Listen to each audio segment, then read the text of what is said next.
Olá pessoal, aqui é o Velgas, hoje dia 2 de janeiro de 2026. São 16 horas, horário de Brasília. A Rússia atacou com cavalaria drones terrestres da Ucrânia. Quando eu estou falando com cavalaria, é literalmente cavalo, né? É primitivo, parece surreal, mas aconteceu. Vou também falar sobre, dentro desse aspecto, outras movimentações de tropas.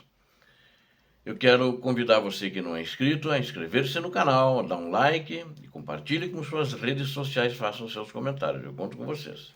Muito obrigado. A Rússia mobiliza cavalaria contra robôs ucranianos armados com metralhadoras e operados à distância. A Ucrânia acaba de concluir uma operação em que um drone terrestre ocupou uma posição por semanas, implementando tecnologias inovadoras para rotações completas na linha de frente. São rotações de tropas, com o objetivo de substituir a infantaria e fazer a defesa em caso de um ataque dos russos durante a rotação. A Rússia, por outro lado, ela introduziu uma tática ultrapassada e reintroduziu a cavalaria, com soldados a cavalo para atacar ucranianos em campo aberto. Esse contraste ficou evidente quando o terceiro corpo de exército da Ucrânia continuou a expandir a guerra robótica, demonstrando que os drones terrestres não servem apenas para ataques, mas também podem manter linhas defensivas por longos períodos. Um exemplo marcante foi quando um robô terrestre foi equipado com uma metralhadora Browning M2 de 12,7 milímetros. Durante 45 dias consecutivos, o robô ocupou uma posição na linha de frente em vez da infantaria, suprimindo o movimento inimigo e repelindo ataques dos russos sem uma única baixa ucraniana. Ele estava ali junto com o exército ucraniano, defendendo a posição. Ele foi operado remotamente, a partir de abrigos, mais a retaguarda, e equipado com visão térmica. Sistema detectou movimentos russos na escuridão total, transformando ataques noturnos em confrontos unilaterais, onde os atacantes não tinham qualquer chance. A transição da Ucrânia para a guerra não tripulada é uma evolução contínua e, como vocês devem lembrar, então acho que não vão lembrar, mas o terceiro corpo de exército realizou o primeiro ataque totalmente não tripulado do mundo em julho agora. E eu fiz um vídeo sobre isso. Inclusive, se não me engano, na capa do vídeo tem esses drones terrestres. E eles fizeram com sucesso isso. Muitos soldados russos se renderam para os drones e daí foram seguindo os drones até chegar às linhas ucranianas, que não eram longe dali também. Drones kamikaze destruíram fortificações russas após que drones terrestres carregando explosivos entraram em ação para finalizar o trabalho. Tudo sem um único soldado de infantaria ucraniano que entrasse no campo de batalha. Então isso de fato aconteceu. É uma batalha, tropas de drones contra tropas humanas russas, soldados humanos. Em outro caso, soldados russos sobreviventes, subjugados pela pressão, renderam-se diretamente aos drones e foram escoltados remotamente até as linhas ucranianas como prisioneiros de guerra. Tais operações são sustentadas por um sistema eficiente e descentralizado, com drones ucranianos controlados remotamente a partir de bunkers, ou em coordenação estreita com drones aéreos, que exploram, interferem e atacam alvos. No mesmo bunker, ou bem próximos, que eles podem ter coordenação visual e podem se comunicar entre si, os operadores ficam nesses bunkers à retaguarda, tanto o dos drones terrestres quanto o dos drones aéreos. E eles têm feito essa coordenação quando a unidade ucraniana dispõe de drones terrestres. Os operadores são posicionados atrás da linha de contato e a manutenção realizada em pequenas oficinas de linha de frente. Elas são integradas às brigadas, onde técnicos reparam esteiras, se for o caso, né? Sensores, porque eles podem ser atingidos pelos russos também, sensores e componentes eletrônicos em questão de horas. E tem, inclusive, ali, nessas oficinas que ficam à retaguarda, mas não muito longe, né? Elas ficam numa retaguarda, numa posição segura, que eles fazem a manutenção desses drones, né?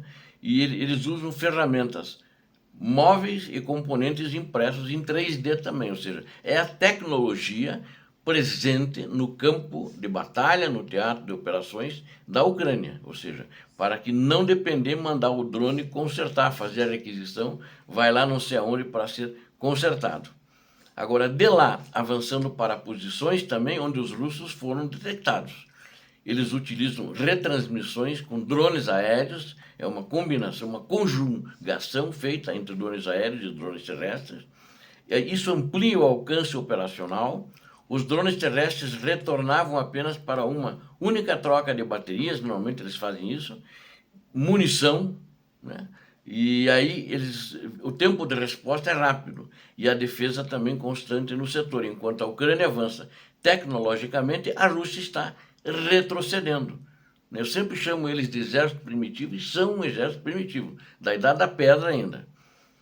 Na frente de Pokrovsk, onde os moscovitas concentraram o maior número de soldados e algumas de suas unidades mais capazes, mais experientes, os ucranianos da brigada número 92, de assalto separada, documentaram o avanço de tropas russas a cavalo. Isso que é uma coisa surreal, é muito primitiva, né? A cavalo já não é na Idade da Pedra, é um pouco para frente, mas é muito primitiva também, numa guerra em que são usados aviões, né? São usados drones, artilharia de obus, mísseis hipersônicos, inclusive que a Rússia usa, né? Eles vieram, as tropas deles, a cavalo para atacar uma posição de drones ucranianos. No primeiro avistamento, os operadores ucranianos não sabiam o que fazer, né? Porque ficaram com pena dos cavalos, mas eles tinham que atirar. Eles então atiraram, acabaram atingindo tanto o cavaleiro quanto o cavalo. Contudo, logo em seguida, os operadores ucranianos elaboraram e compartilharam um plano que logo foi posto em prática. Assustaram os cavalos com sobrevoos de drones, né? Fazendo-os disparar, e eles derrubaram os cavaleiros russos. Não eram tão bons cavaleiros assim. Então eles são, acho que da época da Idade da Pedra, que eles estavam aprendendo a usar os cavalos de fato, né?